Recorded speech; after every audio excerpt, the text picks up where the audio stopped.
ভারত শাসিত কাশ্মীরের পেহেলগামে গত 22 এপ্রিল সংঘটিত সশস্ত্র হামলার জেরে ভারত ও পাকিস্তানের মধ্যে উত্তেজনা চরম পর্যায়ে পৌঁছেছে।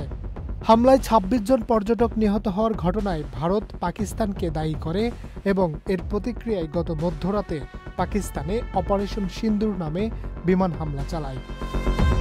তবে এবার জানা গেল ভারত পাকিস্তানের পাল্টাপাল্টি হামলায় কার ক্ষয়ক্ষতির পরিমাণ কত। পাকিস্তানের আন্তঃবাহিনী জনসংযোগ পরিদপ্তরের মহাপরিচালক লেফটেন্যান্ট জেনারেল আহমেদ শরীফ চৌধুরী জানিয়েছেন, ভারতের ক্ষেপণাস্ত্র হামলায় কমপক্ষে 26 জন পাকিস্তানি নিহত হয়েছেন এবং এছাড়া 46 জন আহত হয়েছেন। ইসলামাবাদ জানিয়েছে, পাকিস্তান শাসিত কাশ্মীরের মুজফ্ফরাবাদ, কোটলি এবং পাঞ্জাব প্রদেশের বাওহালপুর সহ অন্তত 6টি স্থানে হামলা হয়েছে। এতে বেসামরিক অবকাঠামো যেমন বাড়িঘর ও ধর্মীয় স্থাপনার ক্ষতি হয়েছে। বিভিন্ন সংবাদ মাধ্যমের খবর অনুসারে মুজফ্ফরাবাদে মসজিদে বিলালে 3 জন নিহত হয়েছেন। এছাড়া এক কিশোরী এবং এক কিশোর আহত হয়েছেন। কোটলির মসজিদ আব্বাসে একটি 16 বছর বয়সী মেয়ে এবং একটি 18 বছর বয়সী ছেলে নিহত হয়েছে। পাশাপাশি এক মা ও তার শিশু সন্তান আহত হয়েছেন। এদিকে মরিদকের মসজিদে উম্মুল কুরায় হামলায় 3 জন নিহত এবং 1 জন আহত হয়েছেন।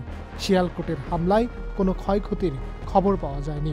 সাকরগড়ের হামলায় একটি ফার্মেসি ক্ষতিগ্রস্ত হয়েছে বলে জানায় বিভিন্ন গণমাধ্যম। অন্যদিকে বিবিসির প্রতিবেদন অনুসারে নয়াদিল্লি কর্তৃপক্ষ জানিয়েছে, সীমান্তের পাশে পাকিস্তানি গোলাগুলিতে 10 জন ভারতীয় বেসামরিক নাগরিক নিহত হয়েছেন।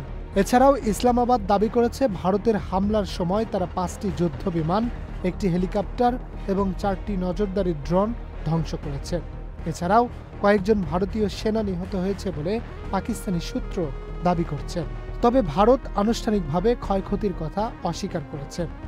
সেই সঙ্গে ভারত শাসিত কাশ্মীরের নিয়ন্ত্রণ রেখা বরাবর কিছু সামরিক স্থাপনা ক্ষতিগ্রস্ত হয়েছে বলে জানা গেছে। তবে বিস্তারিত তথ্য প্রকাশ করা হয়নি। Harunur Rashid, channel I. Bundle থাকলে প্রতি সেনমানিতে টাকা বাঁচবে।